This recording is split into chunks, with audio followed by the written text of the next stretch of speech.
Hello and welcome to A Dad's Cookie Journey. This is exactly what it says it is. It is my journey into the fun and exciting world of cookie decorating. It's something I've always wanted to try. I've done it a couple of times in the past, typically around the holidays. My wife will get a kit for us and the kids and we have some fun. And I have a bit of a history with the visual arts, graphic design, and I've always wanted to try it. I kind of felt like I could be good at it. But this is a square one enterprise. I have never really gone on a journey where I'm starting from square one to try and, I don't know if I want to call it an expert, to be as good of a cookie decorator as I can be. And this is it. Here are the cookies I made. It's a typical sugar cookie, and here are the results as they came out of the oven. As you can see, they spread a little bit. They're a little rounded on the top. One of the things I know I need to learn is how to get those flat, sharp edges. I think I see a lot of people planing or filing down their cookies. There's got to be a better way. That's something I wanted to discover, is my flooding technique. And I've seen a lot of people how they do it. And one of the things I know you're not supposed to do is what I'm going to show you now, is to just draw the line, because it doesn't come out very, very straight. Although it looks okay now, it's going to be a little lumpy and it's not going to be as geometrically sound. So what I've seen a lot of people do is they sort of drop and pull like that. Now, you can see that the line there also is much thicker than the other one. So I'm going to try over here again. It's a bit of a thinner line, but it's much straighter. Okay, so I like that so far. I'm going to do one more over here. All right, now I want to flood the center of the cookie. And then for this one, I'm just going to use this burgundy is what it was. My son picked out the color. And I don't know if you can see, I am actually not touching the cookie with the end of the piping bag. I'm just going back and forth. I have a feeling that I'm going to need to go back again, but you know, with the cookie being rounded, I don't know if it's just a product of the cookie being rounded or if the icing does look like it's holding shape, but it is running off the edge here, which is a big no-no. So I'm going to go back and one more time here. We'll see how this one comes out to see if my attempt at flooding this cookie stays in the frame that I created, the edge, created the surface tension, fill in some of these spots here. All right, now we should see this thing sort of even out. I do have a scribe I can use, but I see a lot of people kind of shaking the cookie to kind of get it. And I obviously made a big no-no right here of touching the cookie, but it's got a nice shine to it so far, I think. All right, let me try filling in these other spots just so we can get a nice even. Now you tell me if what my technique needs, because this is exactly what it says it is. It is my journey. I am starting from what I believe is square one of this journey on decorating cookies, and I don't know. Please, in the comments, give me some tips, give me some tricks, and please, and if you don't mind, let me know if you're okay with me using your tips and tricks in these videos. All right, so I'm going to try this time again with, shoot some of this off here on the side. Okay, I want to try to create a nice frame. I'm going to try to maybe leave, oh, see, I made a mistake there already. From what I've seen, you want to go point to point. Let me try again. All right, and then from here, oh, now I see my icing is, I can pull it off the cookie surface and lay it down a little bit. Okay. All right, so there it is. I don't know if it's a little better. Well, let's kind of try piping this cookie.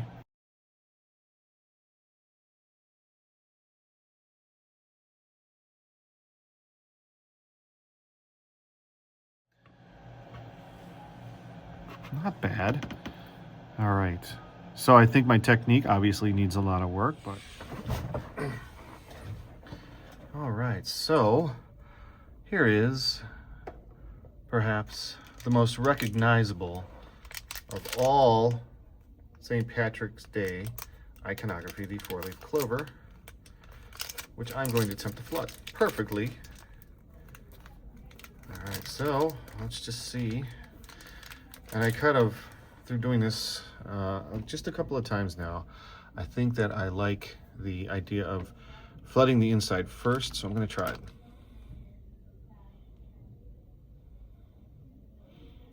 And already I'm getting a little too close to the edge, trying for that nice round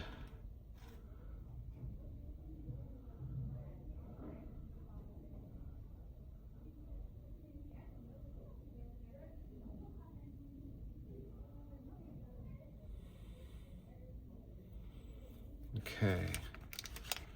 Now I am concerned, of course, about having not made enough green to do the cookies I want to do. Oh,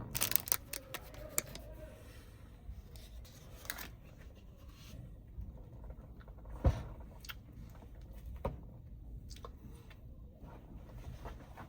I'll tell you what, folks, this is a messy business, especially for someone with as little experience as have I. So I like to get a nice even flood on this one.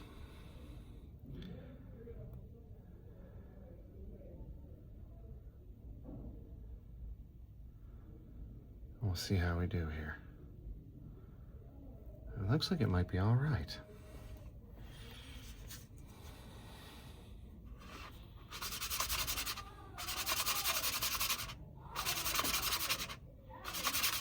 Okay, that's not looking too bad, I don't think.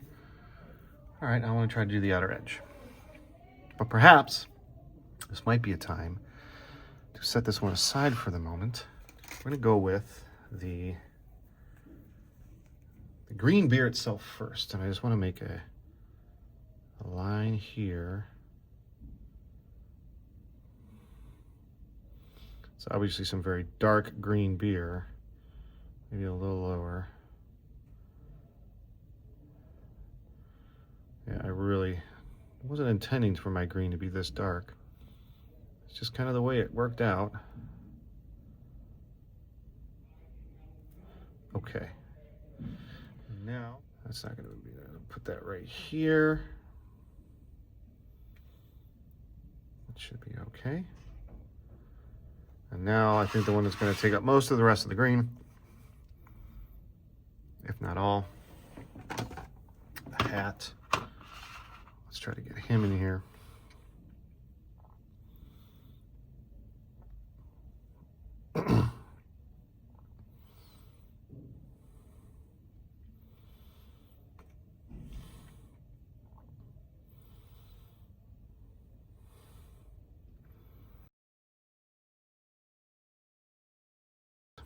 As I'm dripping now onto the cookies, which is not what I wanted to do, but hopefully as time goes on, these mistakes will be covered up.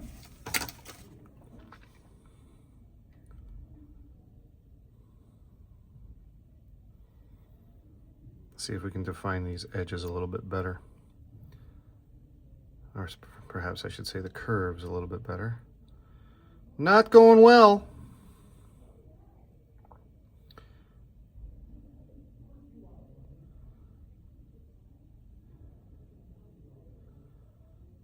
All right. Yeah, as you can see, that didn't work like I wanted to, but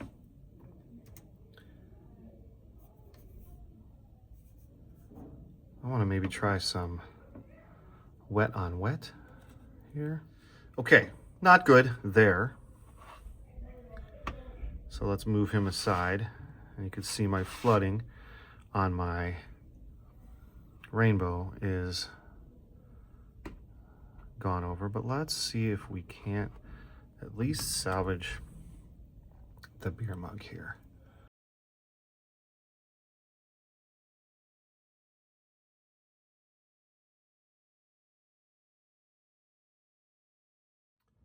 What we have here is, you know, it's only the second time I've done this, so I'm not disappointed in any stretch of the imagination. It's part of the process. My technique is what I'm working on here. But I tell you, it's fun. I really do enjoy it. All right, so my failed attempt at a St. Patrick's Day themed rainbow. But the clouds look like they're coming out. I'll tell you, the mug's not too bad. It's not great, leaves a lot to be desired. Total fail. And I am going to try something here with these edible markers just to kind of see how they look. Again, only my second attempt. I might try this same batch of shapes again to see how I do the second time with a much lighter green and a yellow, which would be helpful.